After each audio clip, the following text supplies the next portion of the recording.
All right, hello and welcome to my channel, everybody. First off, God bless America. Today I'm going to be going over a Newsmax video in high speed. So let's get right into it. The United States continues to help our allies. Both the House and Senate approved a $95 billion foreign aid package where a majority of the funds will go to help both Israel and Ukraine as they're each dealing with extensive wars. So how much? For one, Israel is our ally. Ukraine is not. I don't think any money should go to Ukraine until our border's fixed. Will this help and aid our allies in the coming days and weeks? Joining me now is retired U.S. Air Force Brigadier General and Newsmax contributor Blaine Holt. Also with us, national security analyst Brigitte Gabriel. Thank you so much. General, let's start off with you first. I want to start off with Ukraine. When Joe Biden signed this aid package earlier, he stated that some U.S. aid could get to Ukraine within days, which means it can be there. It could be that right there as we're talking about it right now. We're also learning that the U.S. has quietly shipped new long-range missiles to Ukraine. Talk to me about how impactful this aid will be and how necessary it is in order to help them fight this war. Yeah, so, I mean, we're standing by Ukraine. We've made the commitment to them, and the funding package is going. Why? Why are we standing with Ukraine? They are not one of our allies. I think this is ridiculous. Through. It's not important to debate the up down of that. It just is what it is now. What's still missing and what needs to be fleshed out is, okay, resources have been put against Ukraine. What? This all happened when Ukraine threatened to join the United Nations. Putin flat out said he would have no problem leaving Ukraine alone as long as they didn't join the United Nations or NATO. And our idiotic President Joe Biden talked him into going into considering a NATO agreement because his son Hunter Biden was working for Burisma in Ukraine. Like, the American people need to wake up. Ukraine is the biggest corrupt country in the world. It's literally a fact. What will that strategy be and what can be achieved? And this is not being talked about anywhere, and there's no diplomacy being talked about anywhere. Even Russia, that is now showing signs that finally the sanctions are starting to grind up that. No, they're actually converting to the Chinese. They're doing more business in Chinese money. So it just makes it look like we're hurting them. Economy of theirs a little bit. There's the parts and pieces. So what will we do with these weapons, long-range missiles? What will we do with Abrams tanks? Because my understanding is they're being pulled back from the battlefield. We don't know because we don't understand what it is we're going to work with Ukraine to achieve in the face of about 600,000 Russian forces that are showing signs of going on the offensive and breaking through the lines. So again, we've thrown money at it. We're standing by them, and we're drawing down our own weapons. But we need diplomacy, and we've got to have some strategy. Brigitte, let's talk about the military aid that's going to Israel. Obviously, some of it will help Israel's defenses, the Iron Dome.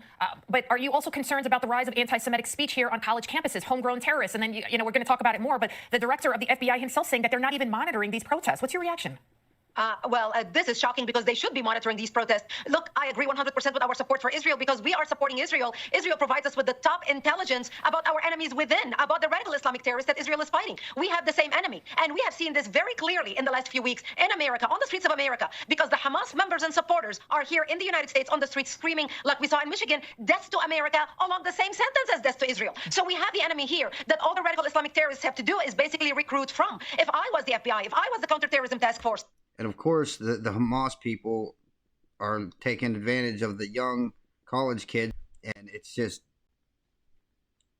it's ridiculous. Like, I would be monitoring all these students protesting, get their email, find out who they are communicating with, find out who are they active with, who are they following on their social media, are they communicating with terrorists? Because I can tell you that terrorists are already monitoring these students because they are very easy to be lured into committing a terrorist attack on American soil. When they loudly scream, we are Hamas, identifying with a terrorist organization against the United States. Look at all the tents. Every one of them tents are the exact same one.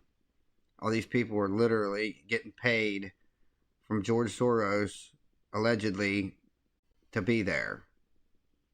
Of America, they can very easily carry a terrorist attack for that terrorist organization against their fellow citizens in America.